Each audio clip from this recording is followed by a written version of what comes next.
Hello friends, आज हम आपके लेके हैं बहुत ही इंपॉर्टेंट चैप्टर जिसका नाम है राष्ट्रीय प्रतीक। तो आपको इसके साथ हमें लग जाना है कि कौन से भारत के अलग अलग राष्ट्रीय प्रतीक हैं, कैसे कैसे हमारा भारत का झंडा तैयार हुआ, कैसे झंडे में क्या चीज़ें हैं और कैसे कैसे क्षेत्रीय कार्यालय आज पूरे डिटेल में आपको समझाने वाले हैं। तो चलिए देखते हैं आज का हमारा चैप्टर राष्ट्रीय प्रतीक। तो सबसे पहले हम बात करेंगे राष्ट्रीय प्रतीक में, तो हमारे राष्ट्रीय ध्वज की बात करेंगे। जैसा कि आप देख रहे हैं हमारा राष्ट्रीय ध्वज, इसमें 3 कलर हैं। जैसा कि आप जानते हैं कि सबसे ऊपर है केसरिया कलर, दूसरा है सफ़ेद कलर और तीसरा है हरा कलर।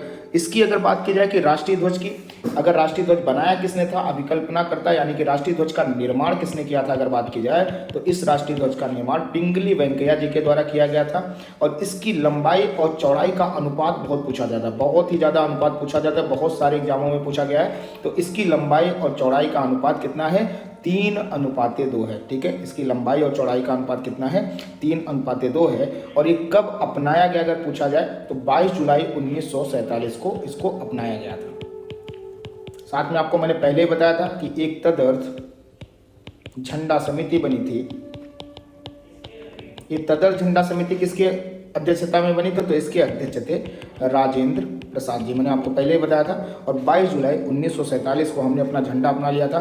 तीनों रंगों का अपने आप में बहुत ही महत्वपूर्ण स्थान है, हमने ऐसे ही नहीं रंग चूज किए हैं। साथ में आप देख रहे हैं बीच में चक्र भी है, इसका भी अपना बहुत ही महत्वपूर्ण स्थान है, इसके बारे में आपको बताएंगे। सबसे पहले आपको रंगों के बारे में बताते हैं कि केसरिया रंग किस प्रतीक रूप में है, तो साहस बलिदान का यह प्रतीक है कि भारतीयों में कितना साहस है और कितने बलिदान देके हमने अपनी आज़ादी पाई है, और इस बलिदान के साथ ही हम अपनी आज़ादी को सुरक्षित भी रखेंगे। साथ ही अगर सफ़ेद की बात करें तो शांति और सच्चाई का प्रतीक है कि हम किसी पे कभी हमला नहीं करेंगे और सच्चाई के साथ रहेंगे, सत्य का साथ देंगे हमेशा। तो हम देख रहे हैं कि हमारे झंडे से ही हमारे मूल संविधान के साथ साथ हम भारतीयों के मूल तत्वों का भी पता चलता है। साथ ही अगर बात की जाए हरा रंग की, तो उर्वरता एवं समृद्धि का प्रतीक है कि हम पर्यावरण के संरक्षण के साथ साथ, ठीक है, अपनी समृद्धि का भी ध्यान रखेंगे। तो आप देख रहे हैं कि पूरा का पूरा जो झंडा है हमारा, वो एक तरह से पूरे देश की कहानी करता है। साथ ही अगर तीलियों की बात की जाए, जो चक्र बना हुआ है, तो चक्र से क्या रिलेशन है, तो चक्र की खास बातें है कि इसका रंग नीला है, जैसा कि आप इमेज में देख रहे हैं। ठीक है, और इसमें पूछा जाता है कि कितनी तीलियां हैं, तो इसमें 24 तीलियां हैं। और ये 24 तीलियां किस चीज को प्रतीक है, ये प्रगति एवं न्याय का प्रतीक है। हर तीली कुछ ना कुछ आपको बताती है, तो ये प्रगति और न्याय का प्रतीक है। अगर पूछा जाए कि इसको कहाँ से लिया गया है, तो इसे अशोक स्तंभ से लिया गया है, जो कि सारनाथ में उपस्थित है। कहाँ से लिया गया, अशोक स्तंभ से, जो कि सारनाथ में उपस्थित है। कहा जाता है कि बुद्ध भगवान ने यहाँ अपना पहला उपदेश दिया था, जहाँ पर अशोक ने इसका निर्माण करा, और इसे क्या कहा जाता है, धर्मचक्र प्रवर्तन। इसे क्या संज्ञा दी जाती है, धर्मचक्र प्रवर्तन की। साथ ही अगर बात की जाए, जो हमारा राष्ट्रीय राज्य चिन्ह है उसको बोलता है अशोक का सिंह स्तंभ, जो है हमने अपने राज्य चिन्ह के रूप में अपनाया है। तो इसमें जो अंकित शब्द है, आप देख रहे होंगे नीचे अंकित शब्द है, इसे कहा जाता है सत्यमेव जयते। कहाँ से लिया गया अक्सर पूछा जाता है, तो यह सत्यमेव जयते मुंडको उपनिषद से लिया गया है। मुंडको उपनिषद, इसका मतलब क्या होता है कि सत्य की हमेशा जीत होती है, सत्य की हमेशा जीत होती है। तो आप देख सकते हैं कि यहाँ पे सत्यमेव जयते की बात की जा रही है। अपनाया था कब इसको, तो 26 जनवरी 1950 को इसको अपनाया गया था हमारे राज्य चिन्ह को। और सिंहों की संख्या कितनी है, तो आपको इसमें इमेज में भले 3 दिख रहे हो, एक पीछे की तरफ बैठता है। टोटल 4 सिंहों की परिकल्पना की गई है। और नीचे अंकित है इसके साथ कुछ और भी चित्र, जैसा कि आप देख रहे हैं कि इसके दाएं तरफ क्या है, बैल दिख रहा होगा आपको, जैसा कि आप इमेज में देख रहे होंगे। और मध्य में अशोक चक्र है, जो कि हमने अपने झंडे में भी अपनाया हुआ है। और इसके बाएं में क्या है, घोड़ा है, जो कि आपकी प्रगति का व्याख्यान करता है। तो आप देख सकते हैं कि ये पूरी तरीके से सोच समझ के एक जो अशोक स्तंभ था उसको हमने अपने राज्य चिन्ह के रूप में अपनाया है। अगर और बात करें हम अपने राष्ट्रगान की, तो हमारा राष्ट्रगान क्या है, तो हमारा राष्ट्रगान है जन गण मन, जो कि गीतांजलि से लिया गया। ये वही गीतांजलि है जिसके लिए रविंद्रनाथ टैगोर जी को नोबेल पुरस्कार मिला था साहित्य का। यहाँ से हमने अपना राष्ट्रगान लिया है जन गण मन, और इसके रचयिता जैसे कि रविंद्रनाथ टैगोर जी, जैसे कि आपको इमेज में दिख रहे होंगे। अपनाया गया था कब अगर बात की जाए, तो 24 जनवरी 1950 को हमने इसको राष्ट्रगान के रूप में अपना लिया था। और इसका प्रथम गायन की अगर बात की जाए कि सबसे पहली बार ये कब गाया था, तो 27 दिसंबर 1911 को कांग्रेस के कलकत्ता अधिवेशन में इसे सबसे पहली बार गाया गया था। और गायन की अवधि निर्धारित है कि हमारा राष्ट्रगान कितने समय के लिए, कितने समय में कंप्लीट होना चाहिए, तो 52 सेकंड में राष्ट्रगान कंप्लीट होना चाहिए। और इनके बारे में खास बात और है कि इन्होंने एक और कविता लिखी थी, अमार सोनार बांग्ला, जो कि बंगाल विभाजन के टाइम लिखी गई थी, और इसी को ही बाद में 1971 में बांग्लादेश ने अपना राष्ट्रगान बना लिया। तो आप देख रहे हैं एक ही व्यक्ति के द्वारा लिखी गई दो कविताएं, दो देशों के राष्ट्रगान।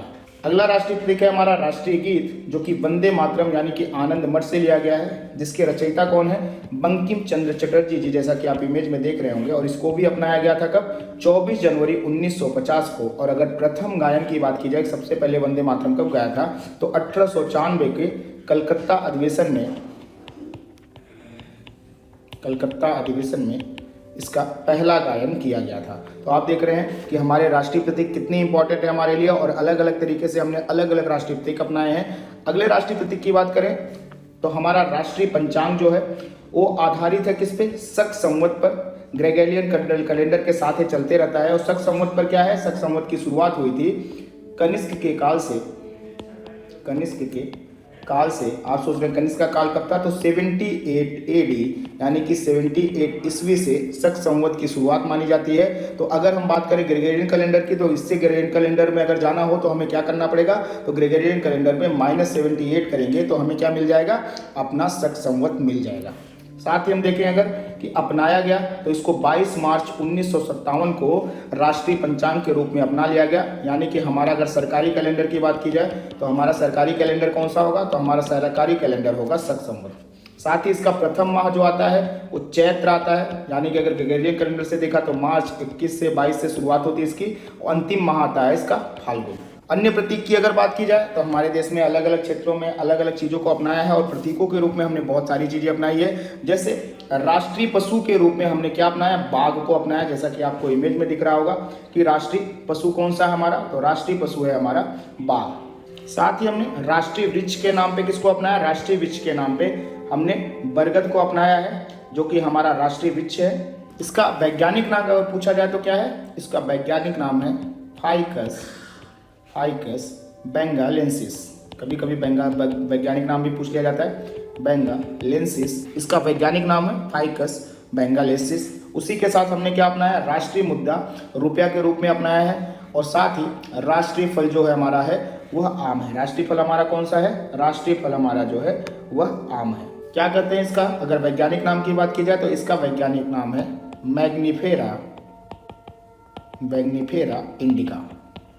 Mangifera indica. साथ ही कुछ और भी राष्ट्रीय प्रतीक है हमारे, जैसे कि हमारा राष्ट्रीय पक्षी क्या है, तो हमारा राष्ट्रीय पक्षी जो है वह मोर है। इसका वैज्ञानिक नाम अगर पूछा जाए तो इसका नाम है पाओ क्रिस्टेटस, इसका वैज्ञानिक नाम है। वहीं पे अगर राष्ट्रीय पुष्प की बात की जाए तो हमारा राष्ट्रीय पुष्प क्या है, जैसा कि इमेज में दिख रहा होगा कमल है। और इसके अगर वैज्ञानिक नाम की बात की जाए तो इसका नाम है निलंबो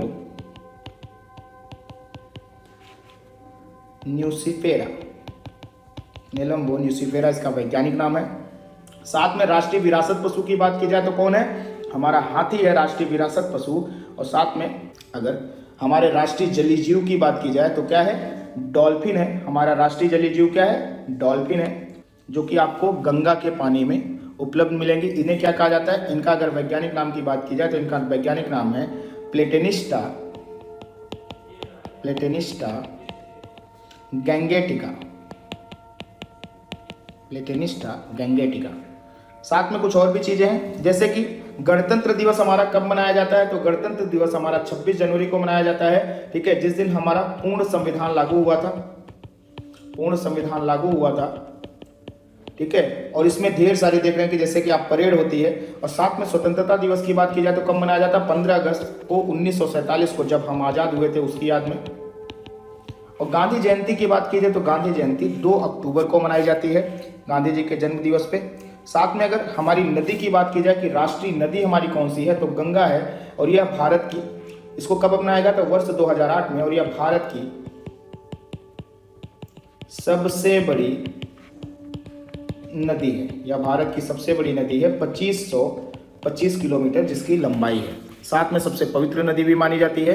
नमामि गंगे आप देख रहे हैं योजना शुरू की गई, जिसमें क्या करना है 140 प्रजातियों की मछलियां, ठीक है, जिनका घर गंगा है, बायोस्फीयर रिजर्व सुंदरबन नंदा देवी में इनको सुरक्षित करना है। और डॉल्फिन और रॉयल बंगाल टाइगर भी इसमें पाए जाते हैं इस क्षेत्र में। तो गंगा का जो बेसिन है वो 11 राज्यों में फैली हुई है और क्या करना है इसको साफ करके, ठीक है, इसको बहुत ही अच्छे से इसको सुरक्षित रखना है। आइए थोड़ा सा और बात करते हैं विविध क्षेत्रों की। तो अलग अलग क्षेत्रीय परिषदें होती हैं और इन क्षेत्रीय परिषदों का अध्यक्ष कौन होता है? गृह मंत्री होते हैं, ठीक है। अलग अलग क्षेत्रीय परिषदों के गृह मंत्री होते हैं। अभी पूर्वी क्षेत्रीय परिषद की अध्यक्षता करने के लिए गृह मंत्री गए हैं और साथ में क्या होता है इसके और भी ढेर सारे मंत्री इसके सदस्य होते हैं। तो कौन कौन सी क्षेत्रीय परिषदें पाई जाती है? तो हमारे यहाँ पूर्वी क्षेत्रीय परिषद पाई जाती है जिसका मुख्यालय कोलकाता में है। साथ में पश्चिमी क्षेत्रीय परिषद पाई जाती है जिसका मुख्यालय मुंबई में है। मध्य क्षेत्रीय परिषद पाई जाती है जिसका मुख्यालय प्रयागराज इलाहाबाद में है। और उत्तर क्षेत्रीय परिषदें पाई जाती है जिसका मुख्यालय नई दिल्ली में है। और दक्षिण क्षेत्रीय परिषद पाई जाती है जिसका मुख्यालय कहाँ? चेन्नई में है। तो आप देख सकते हैं क्षेत्रीय परिषदें किस तरह काम करती हैं। तो यह कुछ राज्यों के साथ मिलकर बनाई जाती हैं, कुछ राज्यों के साथ मिलकर बनाई जाती हैं और यह अलग अलग राज्यों के मुख्यमंत्री को अध्यक्षता सौंपी जाती है जिससे कि सब में समन्वय बना रहे और यह मिलकर उस क्षेत्र के विकास के लिए फैसले लेती हैं। साथ में हम देखेंगे राज्य एवं संघ राज्य क्षेत्रों की अगर बात की जाए तो प्रमुख रियासतें जो भारत में विलय की गई थी, तो कुछ ऐसी रियासतें जिनकी विलय की तिथि कभी कभी पूछ लिया जाता है। तो जम्मू एंड कश्मीर को 26 अक्टूबर 1947 को विलय पत्र के द्वारा राजा हरि सिंह ने विलय पत्र पर हस्ताक्षर किए और इसको भारत में शामिल कर लिया गया। वहीं हैदराबाद को 17 सितंबर 1948 को पुलिस कार्रवाई के द्वारा ऑपरेशन पोलो चलाया था सरदार पटेल जी ने, इसके द्वारा भारत में शामिल कर लिया गया। वहीं पर अगर जूनागढ़ की विलय की बात करें तो 9 नवंबर 1947 को हुआ था जूनागढ़ का विलय। भारत सरकार का नियंत्रण और नवाब की परिषद के अनुरोध पर इसे किया गया था। 20 फरवरी 1948 को जनमत संग्रह कराया गया था और इसके द्वारा क्या कर लिया गया था? जूनागढ़ को भारत में विलय कर लिया गया था। वहीं पे 20 जनवरी 1949 को अगर बात करें तो सौराष्ट्र में इसका विलय हो गया, सौराष्ट्र का भी विलय भारत में कर लिया गया था। तो आप देख रहे हैं कुछ देशी रियासतें जो कि भारत में कैसे शामिल हुए उनके बारे में कभी कभी प्रश्न पूछा जाता है। तो अभी तक अगर आपने हमारा YouTube चैनल सब्सक्राइब नहीं किया तो आप तुरंत हमारे YouTube चैनल को सब्सक्राइब करिए, साथ ही बेल आइकॉन को हिट करिए जिससे कि आप दूसरों से एक कदम आगे और अपडेटेड रहें। साथ ही आप हमें Instagram और Facebook पर भी फॉलो कर लीजिए। इसके अलावा अगर आपको इस पूरे वीडियो की PDF फाइल चाहिए तो आप हमारे टेलीग्राम लिंक को क्लिक करिए, हमारे ग्रुप को ज्वाइन करिए जहाँ से आपको ढेरों PDF और videos free of cost available हो जाएंगे। आज के लिए आप सभी का बहुत बहुत धन्यवाद।